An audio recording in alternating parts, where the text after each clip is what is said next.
ফুরফুরাতে রয়েছি। এই ফুরফুরা দরবার শরীফে এই মুহূর্তে আমরা রয়েছি। তোয়া সিদ্দিকী যিনি রয়েছেন, ওনার যে বাড়ি রয়েছেন, সেই নতুন বাড়িতে আমরা উপস্থিত হয়েছি এবং উনি কি বলছেন এই ফুরফুরা দরবার শরীফ থেকে, উনি কি বার্তা দিচ্ছেন ঈদুজ্জোহা এবং পবিত্র ঈদ যেটা কুরবানি কালকে রয়েছে, ওই সম্পর্কে তিনি কি বার্তা দিচ্ছেন সেটা শুনবো এবং তিনি কি বলছেন, মানুষকে কিভাবে সতর্ক করছেন, কি করতে হবে না ঈদুজ্জোহা ঈদ এবং কীভাবে কি নিয়ম রীতি মেনে কাজ করতে হবে, সেই সমস্ত বিষয়টা দেখতে আমরা এই মুহূর্তে এসে পড়েছি ফুরফুরাতে। এবং আমি আমার পিছনে দেখাবো একেবারেই ঈদ কালকে কুরবানি রয়েছে, তার জন্য বিভিন্ন রকম যে পশু কুরবানি দেওয়া হয় সেই সমস্ত পশু এনে রাখা হয়েছে। এবং কি বার্তা দেব? সর্বপ্রথমে ঈদুল আজহার উপলক্ষে ভারতের দ্বিতীয় মুসলিম তীর্থভূমি ফুরফুরা শরীফ থেকে সকলকে ঈদের শুভেচ্ছা জানাচ্ছি। কালকে হচ্ছে ত্যাগের উৎসব, আমাদের প্রত্যেককে উৎসব পালন করতে হবে এবং হজরতে ইসমাইল আলাইহিসসালামকে যে কুরবানি দেওয়ার অর্ডার দেওয়া হয়েছিল আল্লাহর হুকুম থেকে, আল্লাহর তরফ থেকে, সেই ইসমাইল আলাইহিসসালামের সুন্নতটা আমরা সারা বিশ্বের মানুষ আদায় করছি, আল্লাহ করাচ্ছেন। আমরা প্রত্যেককে কুরবানি দিতে বলবো। এখন কুরবানি দিতে গিয়ে অনেক মশলা মারছে, অনেকে এগোচ্ছে। কুরবানির মতন আপনারা দিয়ে যাবেন। আমরা চোর নাকি, ডাকাত নাকি যে ঘরের ভেতরে আমাদের কুরবানি দিতে হবে, আমাদের ঘরে এই করতে হবে ওই করতে হবে।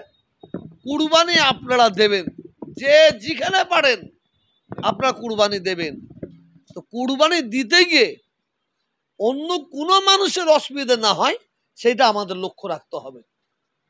মানে এক একজন এমন ফতোয়া মারছে, এমন কথা বলছে, তো কুরবানিটা ঘরের ভেতর দিলে যেন ভালো হয়। আমরা এই ফতোয়া মারছে মুসলমানরা, চামচাইরা, এরা চামচা।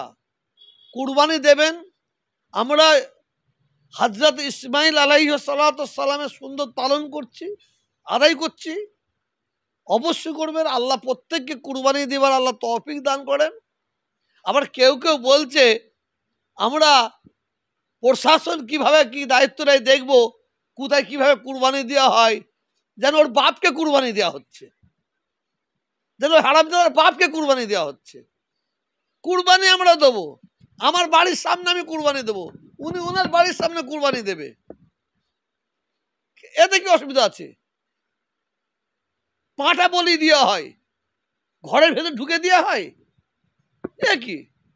আমাদের প্রত্যেকটা ধর্মের মানুষ এখানে বসবাস করে, প্রত্যেকটা ধর্মের মানুষ তারা আনন্দ উৎসব পালন করুক, কিন্তু করতে গিয়ে আপনি আনন্দ করতে গিয়ে অন্য ধর্মের মানুষ আঘাত পাবে, কষ্ট পাবে, এই কাজ আপনারা করবেন না। এইটা আমি আপনাদের বলতে পারি। প্রত্যেকে কুরবানি দেবেন। আবার একটা এবছর একটা ঘটনা ঘটেছে, উট নাকি কুরবানি দেওয়া যাবে না। কয়েক জায়গায় প্রশাসন যারা উট বিক্রি করছিল তাদের ঘরে গিয়ে উট ধরেছে। উট কেন বিক্রি করা হবে? উট বিক্রি করা হবে না বলে 5-6-7টা উট বাজেয়াপ্ত করেছিল। তা আমি সেই প্রশাসনকে দাবি রেখেছিলাম, উট কুরবানি দেওয়া যাবে না, আপনারা সার্কুলারটা দিন। কোন জায়গায় বলা হয়েছে উট কুরবানি দেওয়া যাবে না? এইভাবে মানুষকে বিভ্রান্ত করাচ্ছে। এইটাও পশ্চিমবাংলার সরকারকে আমি বলবো, কই কোর্ট অর্ডার দিয়েছে? কোর্ট বলেছে উট কুরবানি দেওয়া যাবে না, মুরগি কুরবানি দাও, ছাগল কুরবানি দাও। এটা হ্যারাস করছে কিছু জায়গায়। আবার নুকিয়ে দিতে হবে, চুপিয়ে দিতে হবে। কেন আমরা চোর নাকি? আমরা ডাকাত নাকি? প্রত্যেকটা মুসলমান ভাইদের বলবো, আপনারা কুরবানি দেবেন। হযরতে ইসমাইল আলাইহিসসালাম তারা সুন্নত আদায় করছেন। আপনারা যে যেখানে পারেন কুরবানি দেবেন। আপনার বাড়ির সামনে, আপনার ঘরের পিছনে, আপনার বাড়ির বাড়ির সামনে মাঠ আছে, মাঠে কুরবানি আপনারা দেবেন। কুরবানি দিতে গিয়ে ওই আপনি চোরেদের মতো নুককে কুরবানি দেবেন, আমরা চোর নাই, ডাকাত নাই, কাকে ভয় খাবেন? কিসের জন্য নুককে কুরবানি দেবেন? হ্যাঁ, ইসলামের আদর্শটা মানতে হবে। আপনি কুরবানি দেবেন, কুরবানি দিতে গিয়ে আপনার কুরবানির হাড় কুত্তা একটা নিয়ে চলে যাবে, নিয়ে গিয়ে একটা হিন্দু বাড়িতে ফেলে দেবে, আর সে কুত্তাটা দাঁতে করে নিচে ফেললো আর বলে মুসলমানরা ফেলেছে। সেই জিনিসটা না হয়, আপনার কুরবানির কিছু চামড়া বাইরে পড়ে থাকে, আপনি সেটাকে একটা খুঁড়ে মাটিতে পুঁতে দেবেন। সেই আপনি কুকুর এসে নিয়ে গিয়ে মুখে করে নিয়ে গিয়ে একটা অমুসলিম, আমি কথাই বলছি, একটা অমুসলিম বাড়িতে যে ফেলে মানে পড়ে গেল। তো কিছু সাম্প্রদায়িকমূলক ব্যক্তি আছে, তারা বলে এটা মুসলমান ফেলেছে।